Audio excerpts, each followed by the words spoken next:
Hello everybody! I still have an older Windows 10 running on my hypervisor, and recently Windows 10 support simply stopped. But how do I upgrade it to Windows 11? This is Stef from Samayas, and welcome to my channel. Now for that, there's a Windows 11 installation assistant that will guide you through the potential upgrade process, and depending on the hardware specs, that wizard might or might not succeed. Easy, right? Now of course, I'm running on the latest Dell hardware, right?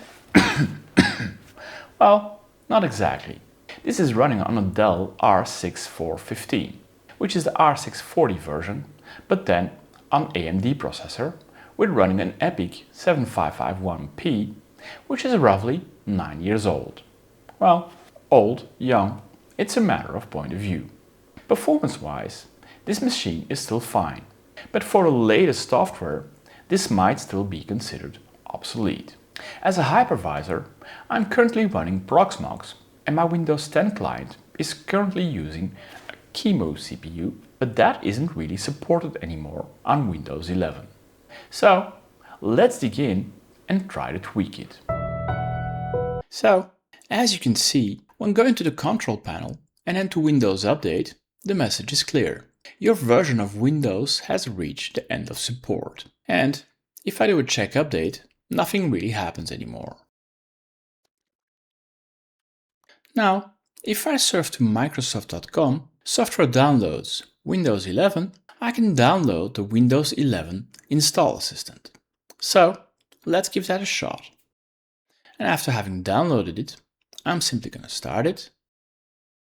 And in here, the first thing I need to do before I can even continue is to download again Get PC Health Check app, which is a separate download, which I'll launch. And now that it's running, I can do a check. And the first problem I have here, my processor, quote unquote, QEMU, is not supported anymore. Bummer. So in order to fix that, I need to shut down this VM and I need to modify the CPU processor of my VM. And so, if we go into this VM's configuration under processors, currently I have QEMU, but the most logic one should be to choose host. And if I present it as host, well, automatically it'll make the base processor, which is running on my server, and that should work, right? So I start up my VM again, and so after a restart, now with a host CPU, let's retry. And so I've restarted the PC Health Check, and let's check again. And again, I'm running against an issue. Even my AMD EPYC 7551P 32 core is not accepted. That makes it very troublesome. So let's shut down again and let's try to tweak some more. So of course, I have some alternatives. This is an EPYC processor, and so I could simply try EPYC. But even with a normal EPYC CPU, if I try, it is still not accepting it. And so, instead of simply trying EPYC, I could try the more modern EPYC Rome v3 or v4, which should be supported, right? So let's do it like this. However, an EPYC Rome is not supported for my CPU.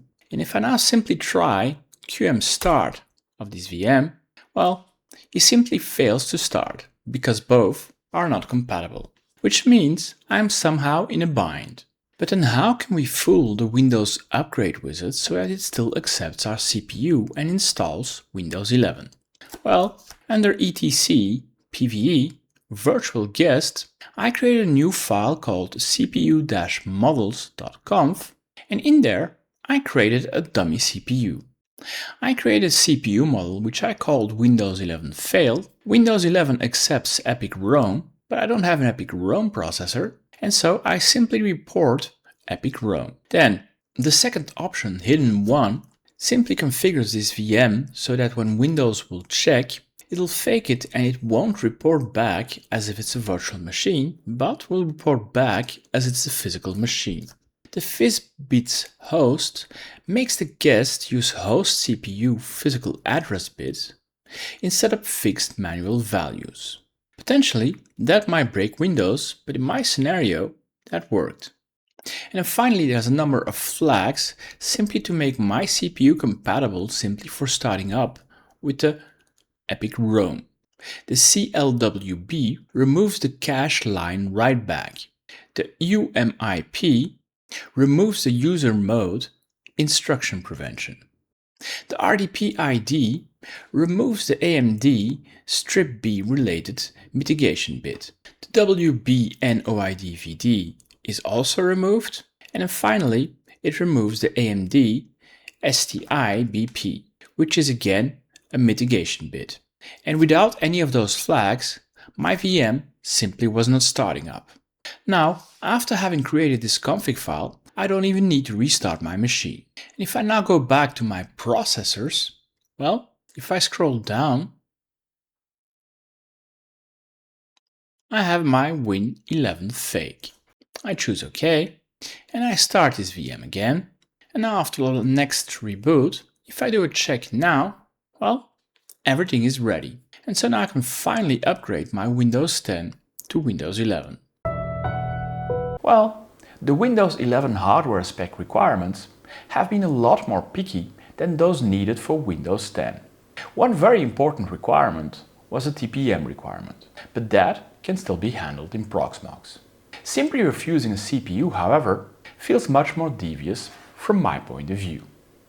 If you guys enjoy this content, please give it a thumbs up, subscribe to this channel and hit the bell sign, or leave a comment down below.